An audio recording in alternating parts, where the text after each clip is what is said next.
A whisper carried on the dust-laden winds of the frontier, a transaction so unthinkable it tore at the fabric of decency.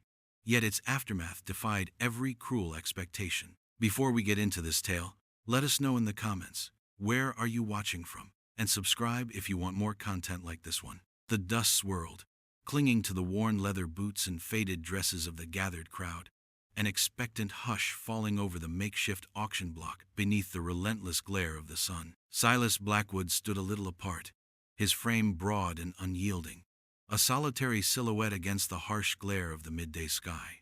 His eyes, the color of storm-churned slate, scanned the faces around him, finding no comfort, no camaraderie, only a raw curiosity that felt akin to vultures circling. The air hung thick with the scent of dry earth, sweat, and the underlying tension that always simmered beneath the surface of this unforgiving land. It was a day like any other, fraught with the mundane cruelties of frontier life. But what was about to unfold would carve itself into the memory of this small, isolated town, leaving an indelible mark. Then, a small, shivering form was led onto the platform. A child, no older than 7, her hair like spun obsidian, her eyes vast pools of fear, reflecting the hostile stares of the onlookers. A Cree orphan, the auctioneer droned, his voice flat, devoid of human warmth, a relic of a recent conflict, now just another commodity to be dealt with. A hush, deeper than before, settled over the gathering, a collective breath held not in pity, but in morbid fascination. Who would take such a burden? Who would risk the whispers, the unspoken judgments that would follow such a purchase? Silas felt a tightening in his chest, a sensation he had long suppressed, a phantom ache that pulsed deep within him. He watched the child, so fragile, so utterly alone, her gaze fixed on something beyond the horizon, perhaps a memory of rolling plains and freedom, of laughter that had been abruptly silenced. The auctioneer cleared his throat, inviting bids, and a nervous cough rippled through the crowd. No one moved, no one dared to speak. The silence stretched, brittle and accusatory, filling the space with the heavy weight of unspoken prejudice. Then, a voice, raspy and low, cut through the stillness. A voice that carried the weight of years spent battling the land, battling himself. $50. Every head snapped towards Silas Blackwood, a collective gasp rippling through the crowd. His name, spoken by some, whispered by others, hung in the charged air, thick with disbelief and speculation. He offered no explanation, no apology for his sudden, inexplicable intervention. He simply stood there, unmoving, his gaze fixed on the small, trembling figure on the block, a challenge in his eyes, daring anyone to question him, daring anyone to bid higher. The auctioneer, momentarily stunned, stammered, then regained his composure, looking around for other bids. There were none. The moment was too charged, too peculiar. The child, barely comprehending the transaction, seemed to shrink further into herself. Silas Blackwood, the taciturn rancher, known for his solitude and his grim resolve, had just bought a human life. The echoes of that final gavel striking the block reverberated not just in the dusty air, but deep within the collective conscience of the town, leaving a lingering question mark that would haunt them for weeks to come. What possessed him? What was he thinking?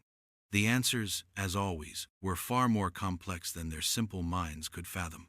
The journey back to the ranch was a silent, agonizing procession beneath a sky bleeding into hues of orange and purple. Silas rode ahead, his shoulders hunched, a grim silhouette against the fading light, the small, rented buggy carrying the child bumping along behind him, its creaking wheels sounding like a perpetual sigh in the vast, empty landscape. He had avoided her gaze at the auction, and he continued to avoid it now.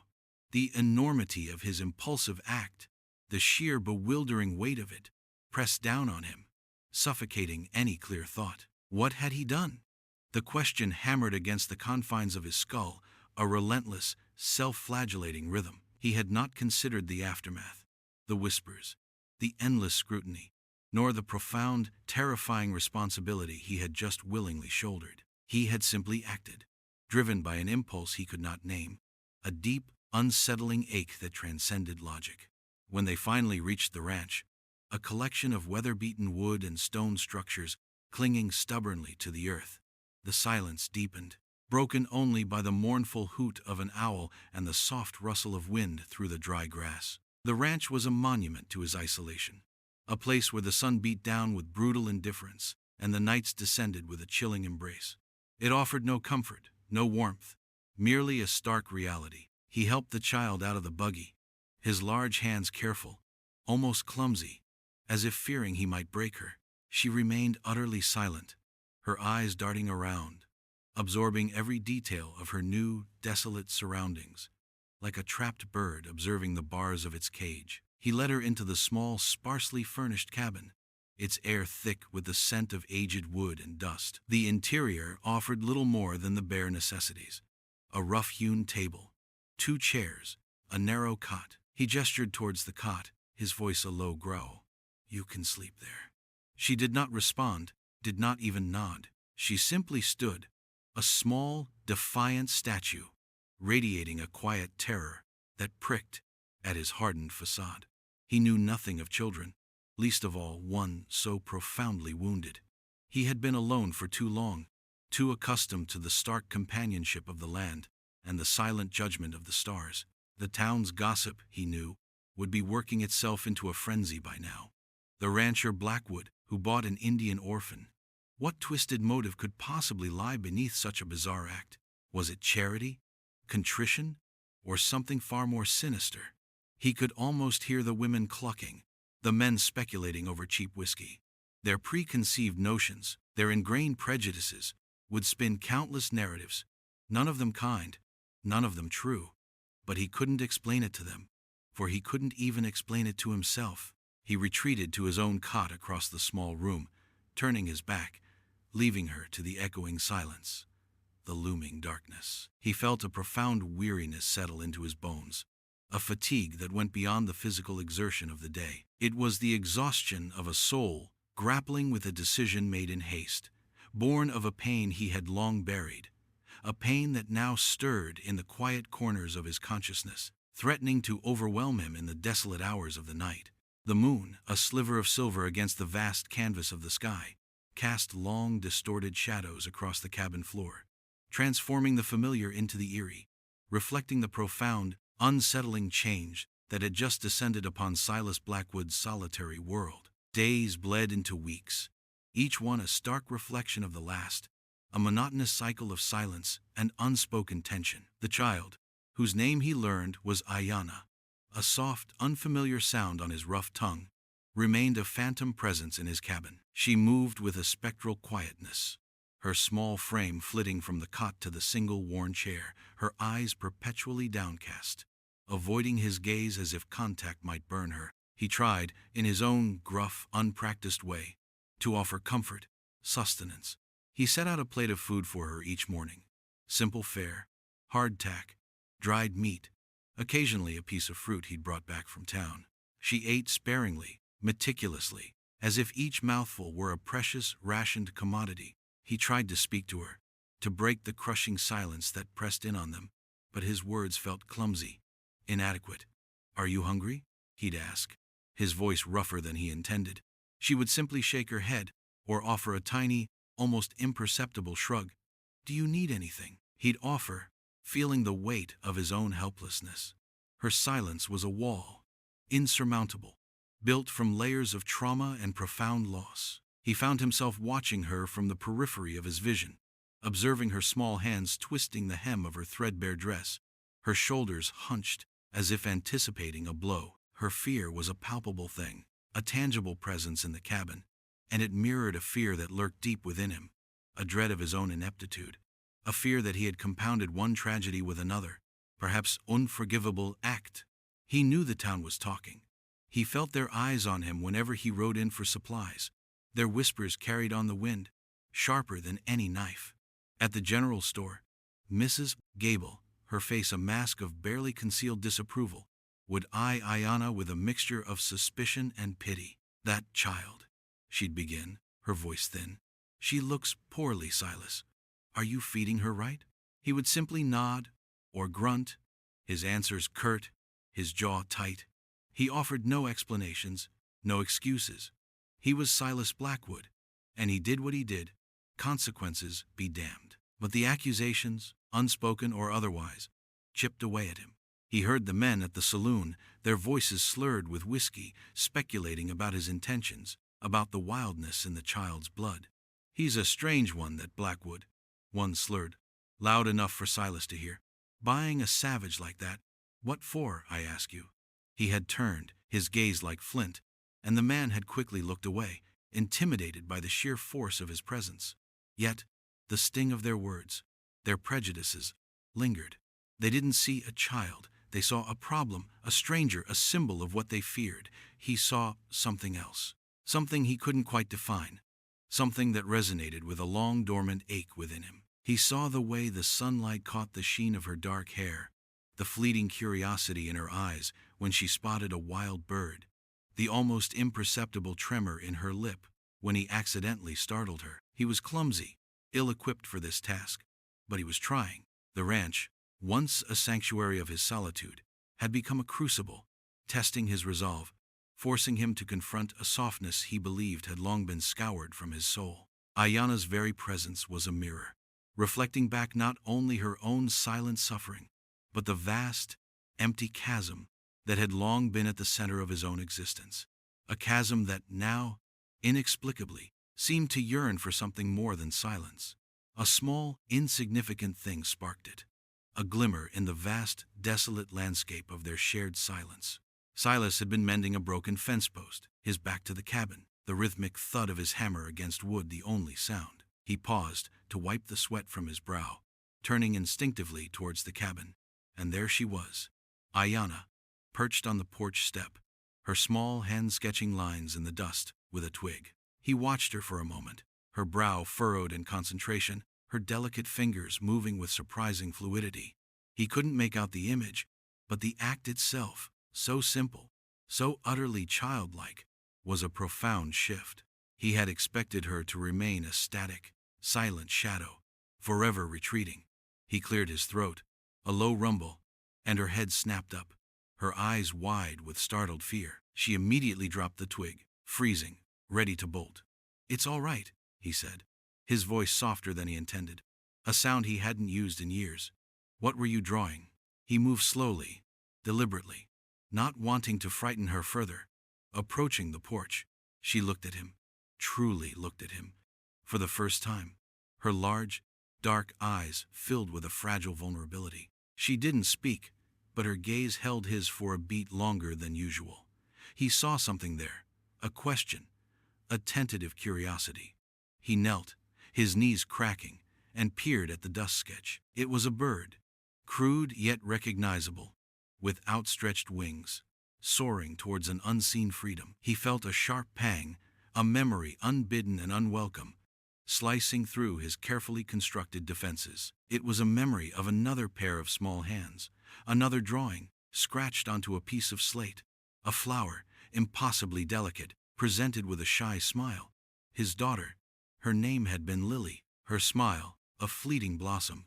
The memory was a shard of glass in his heart, forever lodged there, irrevocably painful. He had seen the flower on the gravestone for 20 years now, visited its cold stone face twice a year, without fail, since the diphtheria had swept through the valley, taking everything. His wife, Ilara, had followed just months later, her spirit broken by the loss of their only child. He remembered the stillness of their small home then, a silence that echoed with the absence of laughter, of small footsteps, of a mother's lullaby. It had been a different kind of quiet from the one that now permeated his ranch, but equally suffocating. He had fled that quiet, sold his smaller claim, and bought this desolate expanse, burying himself in work, in the harsh indifference of the land, hoping it would bury the pain with it.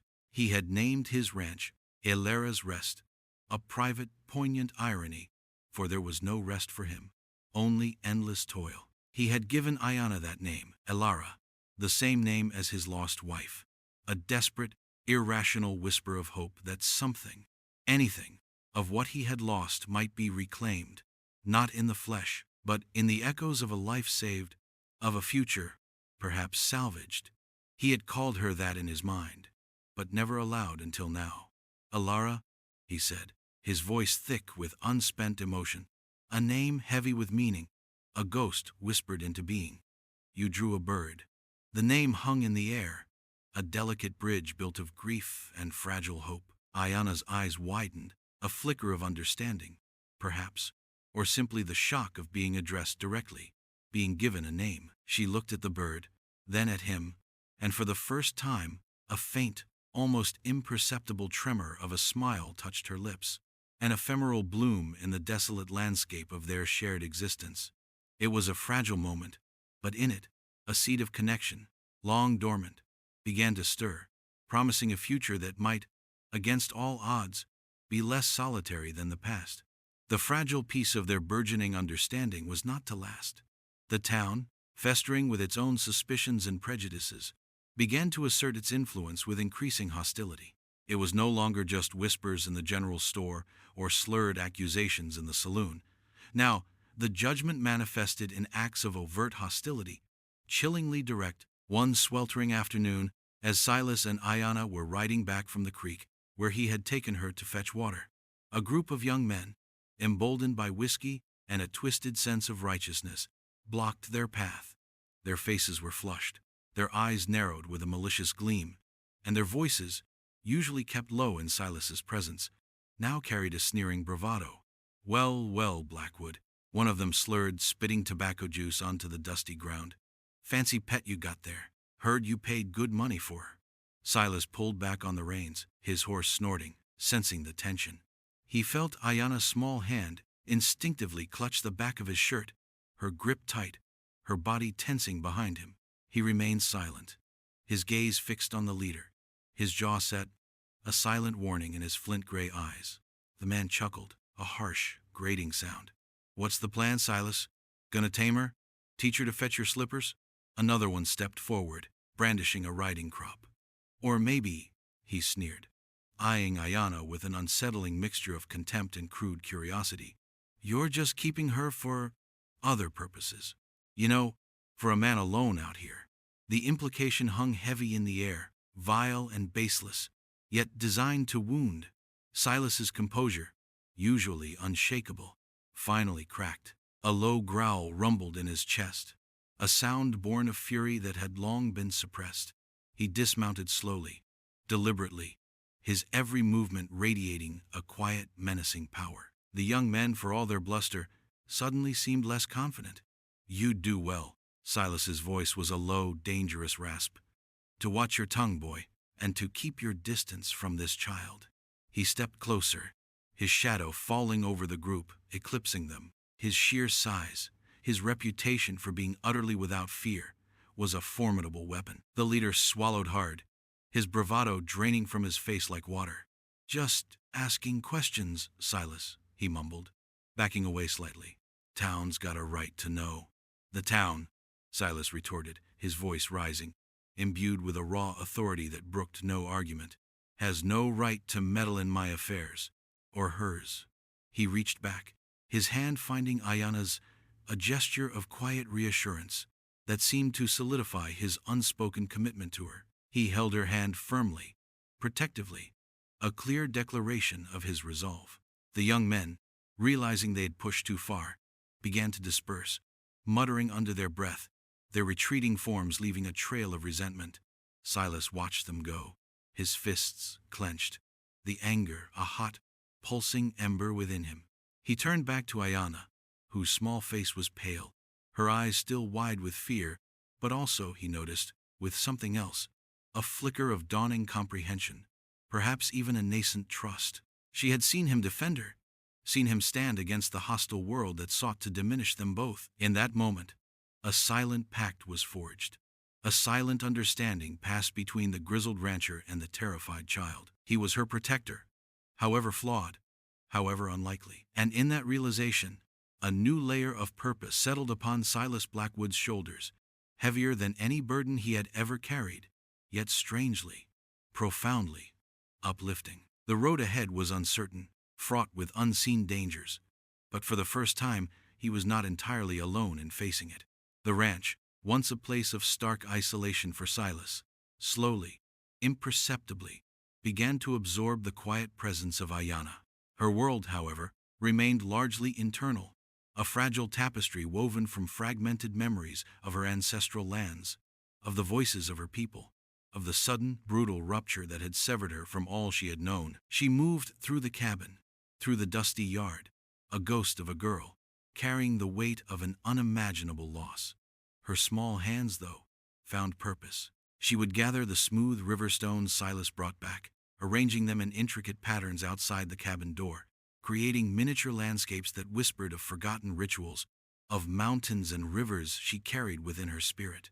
She watched him work with a quiet intensity, her eyes observing the rhythm of his chores, the way his hands coaxed life from the unforgiving soil, the patient strength he applied to mending fences, tending to the few livestock he kept. She never spoke of her past, never offered a glimpse into the depths of her sorrow, and Silas, in his own gruff way, understood.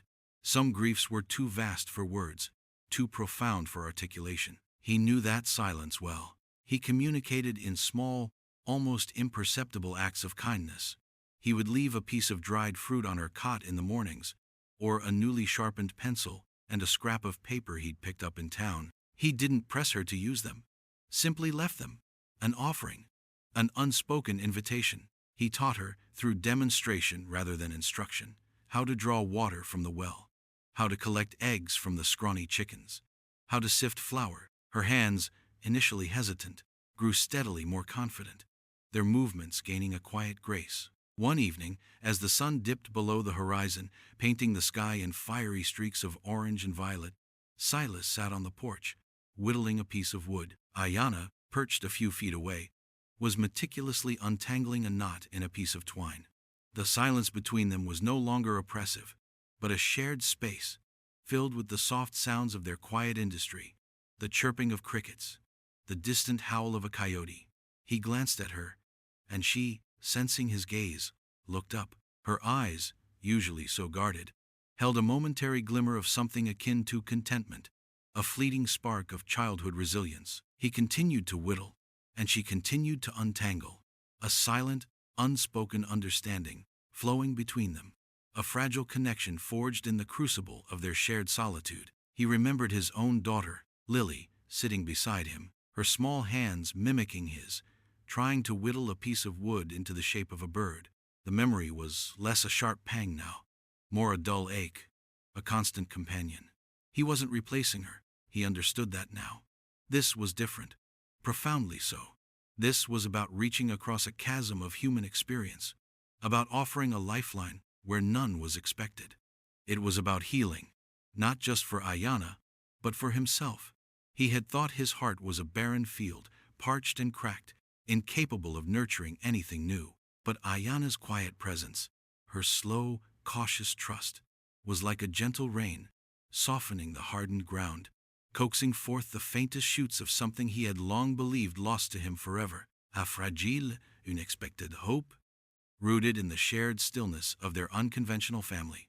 The relative calm that had settled over the ranch was shattered by a sudden, brutal turn of events, forcing Silas to confront the true peril of his decision and to reveal the hidden depths of his own pain. A severe fever swept through the remote valleys, a merciless plague that spared no one, striking down young and old alike. The nearest doctor was a day's ride away, and his services were already stretched thin.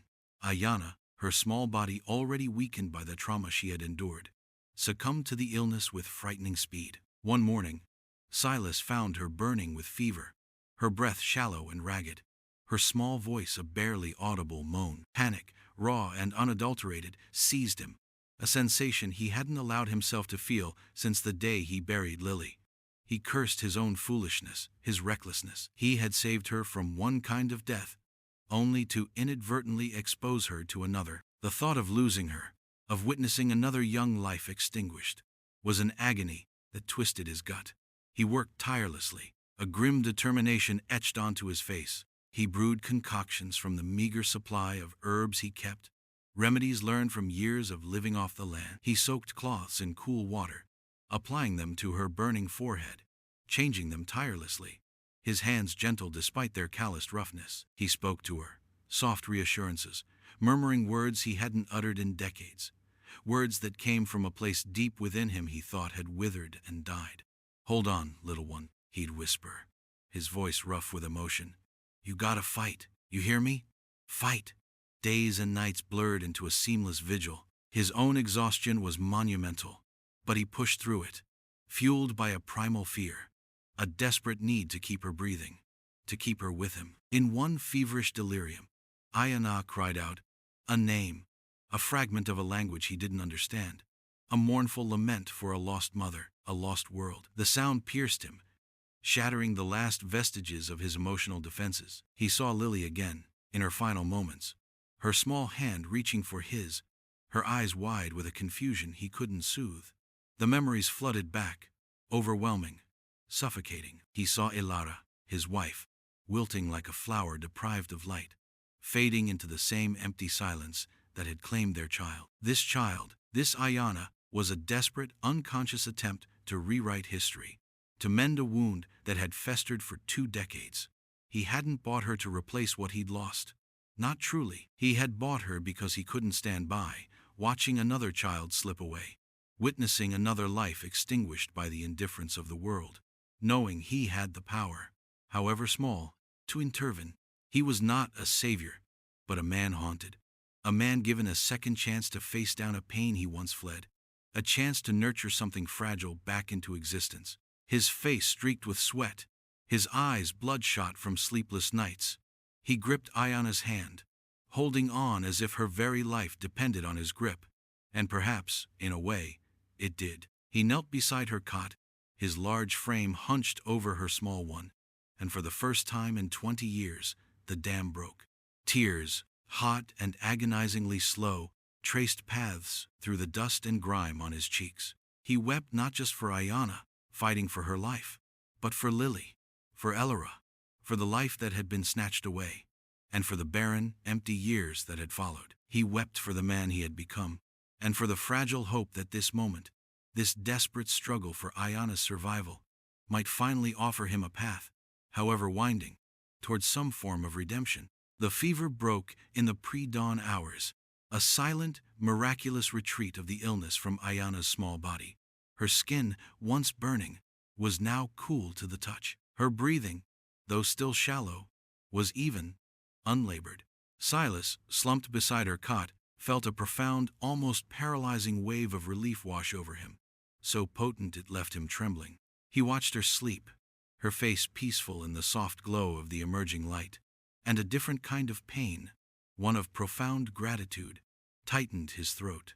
But the ordeal, though physically over, had ripped open the wounds of his past, wounds that refused to be bandaged again by silence. The townsfolk, hearing of Ayana's grave illness, had begun to gather, their faces etched with a mixture of concern and morbid curiosity. Mrs. Gable, surprisingly, had brought a meager offering of broth, her usual judgmental demeanor softened by worry. Others lingered outside, their whispers carrying on the crisp morning air, now laced with genuine fear for the child's life, and perhaps for Silas's soul. When Ayana finally stirred, her eyes fluttering open, weak but lucid, Silas knew the time for secrets was over. He had to explain, not to them, but to himself, and perhaps, in doing so, alleviate the town's cruel speculation. He rose, his movements stiff, and stepped onto the porch, facing the small, anxious crowd. His voice, though hoarse from lack of sleep and the strain of emotion, carried clearly in the stillness of the morning.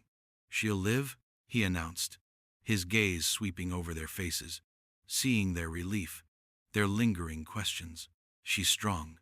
He paused, taking a ragged breath, the cold morning air searing his lungs. "You all wonder why I did it, don't you? Why I brought her here?" He didn't wait for an answer, for he knew their thoughts. 20 years ago, he began, his voice dropping, each word a heavy stone dropped into a deep well. "Diphtheria took my daughter. Lily, she was 7. He closed his eyes for a moment, the memory sharp, agonizingly vivid. Just like her. He opened them, looking towards the cabin, towards Ayana's sleeping form. "My wife, Elara. She withered away after that. The silence. It was too much for her. She followed Lily a few months later." His voice trembled, but he pushed through it, refusing to break. "I buried them both, and I buried myself with them. Came out here, built this place, Thought I could outrun the ghosts, outrun the emptiness. A collective gasp rippled through the crowd. Their faces, once fixed in judgment, now shifted, contorting with a sudden, dawning comprehension, a shared sorrow. They had known Silas was a widower, but the details, the brutal, specific tragedy, had long been forgotten or never fully known. The irony of his chosen solitude, the name of his ranch, the profound emptiness he carried, all suddenly crystallized, making sense of a life they had dismissed as merely strange. When I saw her on that block, he continued, his voice thick with raw emotion, so small, so utterly alone, just like Lily was in her last days, I couldn't bear it, couldn't stand by and watch another child disappear into nothingness. He looked at each of them, his gaze raw, unvarnished. I didn't buy her to replace Lily. No one could. I bought her because I saw a chance. A chance to give a little girl what my own daughter was robbed of. A chance to be safe, to live. The words hung in the crisp morning air, heavy with the weight of his confession, his grief, his profound, desperate hope. A silence descended, different from the previous one. This one filled not with judgment, but with a dawning understanding, a shared ache. Their eyes, once accusatory, now softened, some glistening with unshed tears. The stern, inscrutable rancher, the man they had branded as strange and possibly sinister, had just laid bare the deepest, most agonizing wound of his soul, revealing a motive so profoundly human, so rooted in an unbearable grief, that it shattered all their preconceived notions, leaving only empathy in its wake. The revelation hung in the air, a potent, transformative truth, finally understood. The words Silas uttered on the porch, a confession wrung from the depths of his anguish, reverberated through the small community like a seismic shock. The silence that followed was not one of accusation, but of stunned, sorrowful recognition. Faces that had been hardened by suspicion and prejudice softened. Eyes that had once held judgment now reflected a shared human vulnerability. Mrs. Gable, who had always viewed Silas with thinly veiled disdain, stepped forward, her features contorted in a rare display of empathy. Tears streamed down her wrinkled cheeks as she reached out a trembling hand, grasping his arm. "Silas," she whispered, her voice choked with emotion. I had no idea." Her words, simple yet profound, carried the weight of the town's collective remorse. The men, who had so readily questioned his motives, stood awkwardly, their hats clutched in their hands, their usual swagger replaced by a profound humility. They had seen only the hardened exterior, the solitary figure, never daring to probe the depths of the pain that had carved him into that very shape. Now, confronted with the raw truth of his devastating losses, the narrative they had constructed crumbled, leaving them exposed to their own prejudices and their hasty condemnations. They saw not a morally ambiguous man with questionable intentions, but a grieving father, a man haunted by the ghosts of his past, desperately seeking to salvage a shred of meaning from the wreckage of his life. Inside the cabin, Ayanna had woken. She lay still, listening, her small ears picking up the strained, raw emotion in Silas's voice, the hushed responses from the crowd outside. Though she did not understand all the words, she understood the ache, the profound sorrow that permeated his confession. She understood the weight of his love, a love born not of possession, but of an empathy so deep it transcended the boundaries of race and circumstance. She saw the tears in his eyes when he returned to her side, wiping them away quickly, as if ashamed. But she saw them. In that moment, a fundamental shift occurred within her, a silent revolution of the heart. The walls of fear and suspicion that had encased her for so long began to crumble, giving way to a profound sense of safety, of belonging. She reached out, her small hand finding his, her fingers intertwining with his rough, calloused ones. It was a gesture of trust, simple yet immensely powerful, a silent affirmation that she had heard him, truly heard him, and chosen to remain. The touch was a spark, igniting a warmth within Silas he hadn't felt in decades. It was a warmth that spoke of healing, of forgiveness, of a fragile future stretching before them, no longer shadowed by the oppressive weight of the past. The unspoken pact between them, forged in the crucible of her illness, was now sealed, a bond stronger than any legal document, deeper than any societal expectation. Outside, the town dispersed slowly, their heads bowed, their footsteps heavy with reflection. The story of Silas Blackwood and the Cree orphan would no longer be one of dark speculation, but of heart-wrenching truth, a testament to the unforeseen depths of human compassion. The air, once thick with judgment, now seemed to clear, imbued with a quiet, collective sorrow, but also with a nascent hope that perhaps, even in this harsh land, redemption could bloom from the most unexpected of seeds. The day that began with the fear of loss had culminated in an outpouring of truth, leaving the hardened souls of the town weeping, not for the child, but for the man who had dared to love beyond the boundaries of expectation, and for the universal pain of shared grief. Months turned into seasons, seasons into years, and the arid landscape around Silas Blackwood's ranch, rarest, began to witness a transformation as profound as the emotional shift that had swept through the small, isolated town. Ayanna, no longer the silent, fearful shadow, bloomed with a quiet resilience. She learned to speak English, her voice still soft, but now laced with a burgeoning confidence. Silas, in turn, learned the rhythms of her laughter, the nuances of her quiet curiosity, and the strength that lay beneath her gentle exterior. He taught her to ride, to track small game, to understand the land's harsh lessons and its fleeting moments of beauty. He was clumsy in his lessons at first, his methods born of a solitary existence, but his patience, a quality he never knew he possessed, grew with each passing day. He watched her run free across the plains, her dark hair streaming behind her like a banner, and in those moments, the sharp edges of his grief for Lily would soften, replaced by a quiet, profound contentment. He was not replacing what he had lost. He was building something new, something unexpected, something uniquely precious. The town's perception of Silas had undergone a remarkable metamorphosis. The whispers that once condemned him now spoke of his quiet courage, his unexpected kindness.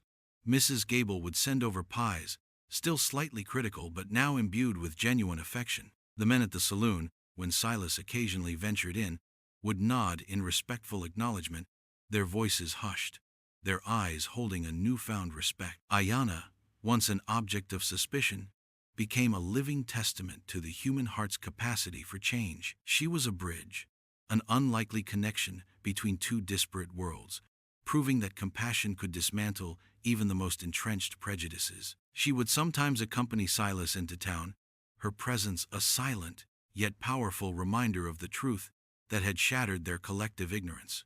Children, initially hesitant, would approach her with timid curiosity, drawn by her quiet grace.